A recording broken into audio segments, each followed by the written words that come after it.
धन्यता से युक्त होके, धन्यता एक ऐसी जो है वह भावना होती है, इमोशन होती है, जिसमें आदमी संतुष्ट रहते हुए भी अत्यंत क्रिएटिव उत्साह और उमंग से जीता है। इस प्रकार के जीने के लिए ही तो हमको वेदों का ज्ञान चाहिए। जहां हमारे ऊपर आ जाता है तो सब टेंशन आ जाता है, अभिमान आ जाता है, दम्भ आ जाता है, कर्तापना आ जाता है, हिंसा आ जाती है, सब इसी के वजह से आता है। इसीलिए जो वेदों ने हमको ज्ञान दिया है वो वेदों की दृष्टि को आधार बना के यहां पे सबकी सेवा करो। नित्य कर्म अपनी देखभाल के लिए होते हैं, एक व्यापकता को लाने के लिए होते हैं। नित्य कर्म में जो धर्म के अनेकों महत्वपूर्ण चीजें होती हैं उसका निचोड़ गीता के अंदर हमको भगवान 18वें अध्याय में विशेष रूप से बताते हैं। उसमें यज्ञ, दान और तप होता है सबसे प्रधान। यज्ञ, दान, तप को किसी न किसी रूप में सदैव करा करो। हम लोग कोई पूजा देख लें उसमें यज्ञ होता है, दान होता है, तपस्या होती है। कोई तीर्थ देख लीजिए, यज्ञ, दान, तप सब तीर्थों में होता है, सब पूजा में होता है, सब अनुष्ठान में होता है, सब नित्य नैमित्तिक कर्म में भी होता है। कर्ण की तो ये ख्याति थी कि जब डेली वो अपने नित्य कर्म से उठते थे तो उस समय जो कुछ भी मांग ले आके वो सब दान दे सकते थे। दानवीर कहे गए इसीलिए। डेली जो है हम लोग तो उठ के चलो प्रसाद बांट देते हैं, किसी की कोई मनोकामना है वो पूर्ण कर सकते हैं, लेकिन सदैव जो है वह आदमी को यज्ञ, दान और तप का नित्य कर्म में समावेश करना चाहिए। ये सब चीजें बड़ी गंभीर होती हैं। यहाँ पे हम लोग एक एक चीज के ऊपर जाएं तो हम लोगों को घंटे लगेंगे, लेकिन आपको संक्षेप में यह हम बताएं कि यज्ञ भाव उसको कहते हैं, वास्तविक यज्ञ की स्पिरिट का जो इनकलकेशन होता है वो डर से भगवान के लिए कुछ करना नहीं होता है। आज के लिए बड़ा प्रचलित हो गया है कि I am a very God fearing man. बोलते हैं ये छोड़ो, अब बहुत हो गया बचपना, बहुत डर से जीने लगे हो। गॉड फियरिंग मैन की यहां जरूरत ही नहीं, क्योंकि पापी हो गया, क्यों डर के जीते हो भगवान से। कोई चोर हो तो पुलिस को देखे तो डरता रहेगा, उचित है भाई, लेकिन हमको भगवान से डरने की क्या जरूरत है। भगवान से तो प्रेम करना चाहिए, आदर से, श्रद्धा से, धन्यता से, सेवक की तरीके से उनके लिए अपना पूरा जीवन न्यौछावर करने योग्य होता है। ऐसे भगवान होते हैं। असली सत्संग वो होता है जब हमको ऐसे भगवान का परिचय मिले। तो इसीलिए ऐसा सत्संग करो, वेदों का ज्ञान प्राप्त करो और उसके उपरांत यज्ञ करने की स्पिरिट उत्पन्न करो। पूजा केवल एक कर्म नहीं है कि हमने सवेरे निपटा दिया, भगवान की पूजा कर लिया है, अगरबत्ती जला दी है और प्रसाद भी खाया है, ये सब कर लिया। चलो कुछ नहीं कर रहे हैं ऐसे लोग तो चलो मन बहलाने को लगता है कि चलो इतना ही ठीक है, लेकिन इससे आदमी का कोई लाभ नहीं होता है। यज्ञ भाव, पूजा भाव उसको बोलते हैं जब हम भगवान के लिए जीना चाहते हैं, अपने बारे में पूर्ण निश्चिंत हैं, ये जीवन ही भगवान की सेवा के लिए, हम भगवान के निमित्त हैं। अपने आप को भगवान के हाथ की बांसुरी समझिए।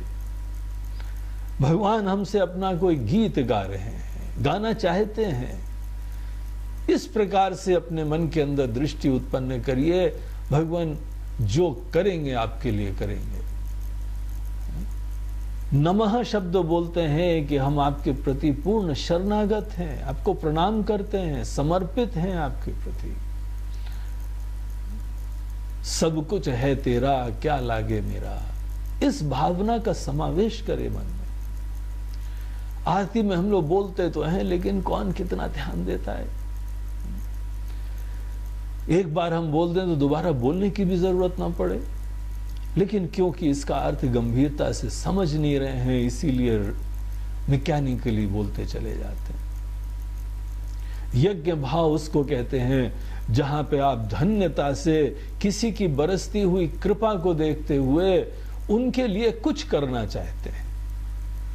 हमारे प्रिय लोग, स्नेही लोग, बच्चे हों बड़े हों, जिनके प्रति आपको बहुत प्रेम है, अपनापन है, कोई निमित्त हो जाए आप उनके लिए कुछ करना चाहते हैं। ऐसा प्रेम भगवान के साथ होना चाहिए, तब जाके पूजा का कर्म कल्याणकारी होता है। जो व्यक्ति अगर कोई भी कर्म बगैर भावना से करता है तो वो रिचुअल बन जाता है, मैकेनिकल बन जाता है। अनेकों लोग हैं उनको ये बात नहीं पता लगी, तो धीमे धीमे पूजा पाठ ये कर्म कांडों से मन के अंदर से मोह खत्म हो जाता है। हमारे कई परिचय हैं, बोलते हैं स्वामी जी हम पूजा पाठ नहीं करेंगे, रिचुअल्स में हमको आप मत डालिए। हम बोला चलो हम तो नहीं डालेंगे, हम तो किसी चीज के नहीं डालेंगे, हमारा काम तो ज्ञान देना है, फिर आपको जो उचित लगे आप करिएगा। लेकिन आप ये बताइए कि आपके यहाँ बच्चों का भी जन्मदिन था, हर साल जन्मदिन मनाते हो, हर साल केक काटते हो, हर साल मिठाई खाते हो, ये रिचुअल नहीं हो गया है क्या?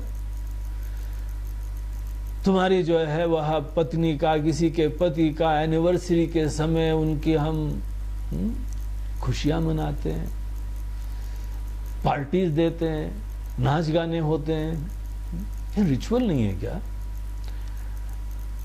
लेकिन उसको हम रिचुअल नहीं कह पाते हैं क्योंकि उसमें हमको बहुत प्रेम है, जिसके लिए कर रहे हैं उसके प्रति बहुत प्रेम विद्यमान है।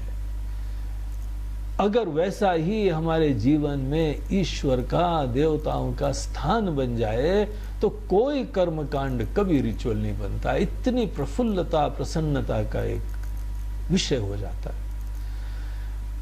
तो यज्ञ या जिसको ही आगे चल के पूजा कहा गया, यज्ञ पूजा दोनों एक ही चीज है, इन एसेंस एक ही चीज होती है।